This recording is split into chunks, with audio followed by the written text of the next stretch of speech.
toutes et à tous, nous sommes le mardi 24 septembre 2024 et c'est parti pour notre analyse quotidienne des marchés financiers. Comme d'habitude, on se rend sur Signaux et on va regarder un petit peu ce qu'on a aujourd'hui. On commence avec le Forex et de l'euro contre du dollar en 4 heures. Ici, on voit une belle tendance de moyen terme, pas de souci. Si éventuellement on parvient à redescendre ici jusqu'à 1,10802, ça peut être très intéressant de se positionner pour passer long, donc passer acheteur. On met un stop loss 1,1049 et aller chercher un take profit à 1,1358. Du dollar US contre du yen en 1 heure, ici on a une tendance qui selon moi n'est pas encore assez bien définie, je vois pas exactement quelle est la forme de cette tendance, donc je vais passer mon chemin là-dessus. USD CAD en 4 heures, ici on voit une belle tendance de moyen terme avec une belle chute ici qui a eu lieu, donc normalement nous on est déjà passé vendeur ici. Si éventuellement le cours parvenait à remonter ici au niveau de son haut de tendance, on pourrait re-shorter à nouveau, passer vendeur donc du coup ici à 1,3577, mettre un stop loss autour de 1,3605 et aller chercher un take profit autour de 1,3327. Dollar US contre franc suisse en 1 heure, ici on a une tendance de court terme qui est tout à fait valide, donc pour les intradés il y a possibilité ici de passer longue, donc 0,8458, on va mettre un stop loss 0,8449 et on va aller chercher un take profit 0,8533. Côté crypto, on a du Tether en 4 heures. Là, on voit une tendance qui est en cours de formation, selon moi ici. Pas de second point ici déjà atteint, donc on va passer notre chemin sur cette opportunité. Le BNB en 4 heures. Là, je dirais qu'on a une tendance qui, encore une fois, est en train de s'annoncer comme étant une inversion de la tendance qu'on avait auparavant. On voyait bien quand on était bearish ici sur les tendances. Je vous avais dit que, selon moi, il y allait avoir une inversion des tendances. Donc, effectivement, manifestement, on est en train maintenant de construire une tendance bullish. Néanmoins, pour l'instant, je dirais que ce second point n'est pas encore assez fort pour pouvoir vraiment le considérer comme étant valide. Donc, je vais juste suivre un petit peu BNB de loin, mais je vais pas encore me positionner sur une opportunité ici. Le Cardano en un jour. Là, encore une fois, c'est très intéressant. On voit que vraiment, on s'est servi de ce point ici, de ces plusieurs points comme étant un réel support et on a rebondi sur ce support. Je pense que vraiment, on va finir par casser ce haut de tendance. Pour l'instant, ce n'est pas encore le cas, mais affaire à suivre sur Cardano. Le Polkadot en 4 heures. Alors, pour l'instant, je vois pas vraiment d'opportunités très intéressantes à venir saisir. Par contre, je remarque encore une fois cette tendance générale sur les cryptos. Manifestement, il y a une tentative de cassure de ce qui pouvait être considéré comme une tendance baissière auparavant. Et du coup, encore une fois, ça risque de finir par casser. Pour l'instant, ce n'est pas encore une bonne opportunité pour passer acheteur, je dirais. Mais si éventuellement on parvient à casser et faire un petit pullback, ça devrait être très intéressant pour passer acheteur. Le NIR protocole en un jour, là c'est quasiment parfait. On voit que réellement il a vraiment rebondi fortement sur son support ici, et puis ça lui a permis ici de remonter, et il est déjà en train de casser son haut de tendance. Donc pour moi le signal est très clair ici, on va chercher à ouvrir, à passer acheteur ici à 5,09, on va mettre un stop loss comme ça nous a indiqué à 4,8, et on va aller chercher un take profit ici autour de 7,62.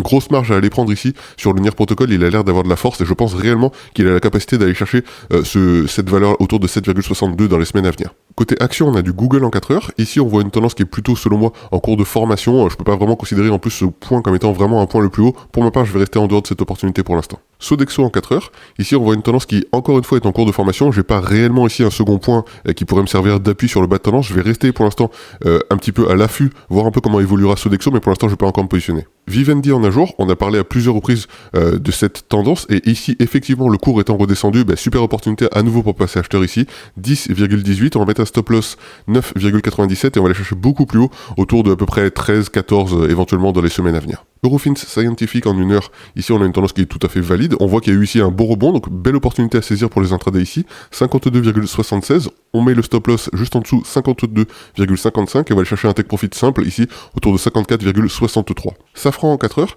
ici on voit une tendance qui n'est pas encore bien définie sur le haut justement de cette tendance.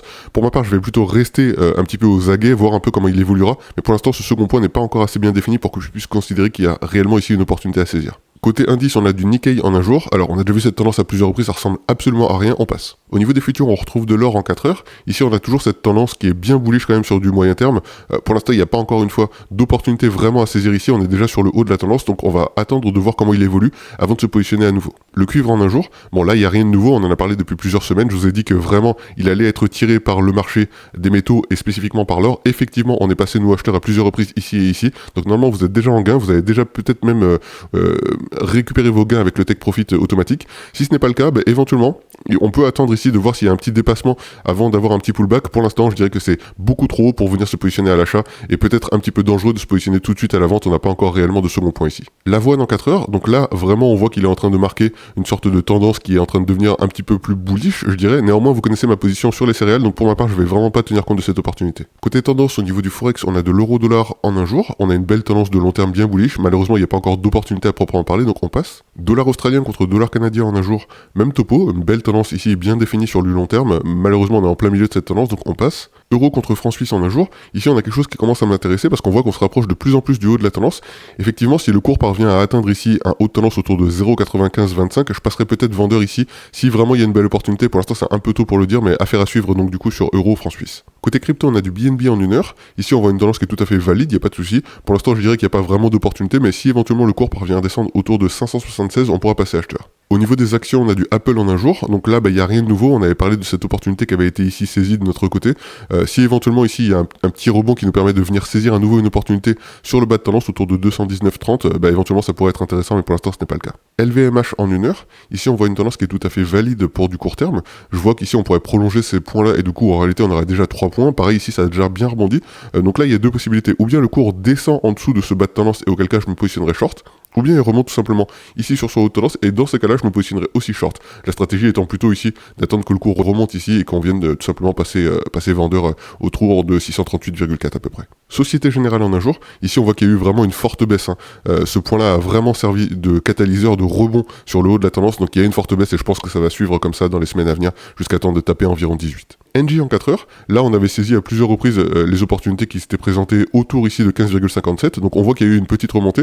Est-ce qu'il va y avoir cette force pour aller chercher vers le haut, ou est-ce qu'il va y avoir une nouvelle opportunité pour passer ici acheteur à nouveau, pour renforcer nos positions autour de 15,67? Eh bien je pense que ça va être le cas, donc éventuellement on repassera ici acheteur avec peu d'unités, et on ira chercher ici tout simplement à aller taper sur le haut de la tendance autour de 16,5, 16,6. Capgemini en un jour, donc là c'est une de nos stars des semaines précédentes, on sait que du coup on est passé vendeur ici, on est passé vendeur à nouveau ici, bon manifestement le cours va descendre et il devrait taper ici son bas de tendance dans les semaines à venir. Danone en un jour, ici on voit une belle tendance bien valide, bien bullish aussi, pour l'instant on n'est pas juste positionné pour avoir une belle opportunité à saisir, donc on va attendre éventuellement que le cours redescende ici avant de se positionner à l'achat. Et enfin au niveau des futurs, on a du pétrole brut en un jour. Ici on retrouve du coup cette fameuse montée assez importante qu'on a eue suite à ce pic vers le bas. Donc pour l'instant il y a eu je dirais une petite phase de respiration.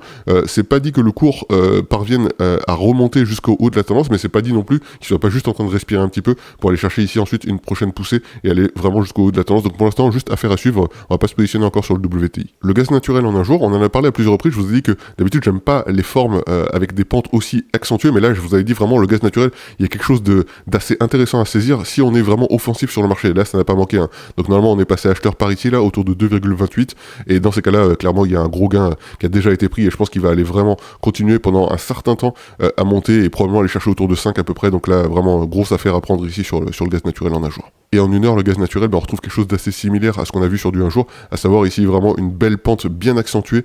Éventuellement pour les intradés il y aura peut-être quelque chose à saisir ici pour passer acheteur si vous ne l'avez pas déjà fait autour de 2,41, mais je pense que c'est un petit peu tard honnêtement. Voilà pour le tour des marchés en ce mardi 24 septembre 2024, j'espère que ça vous a été utile. Si c'est le cas, n'oubliez pas de mettre un pouce, abonnez-vous et surtout cliquez sur la cloche pour être informé de la sortie des nouvelles analyses. Et on se retrouve dès demain. Allez, ciao ciao.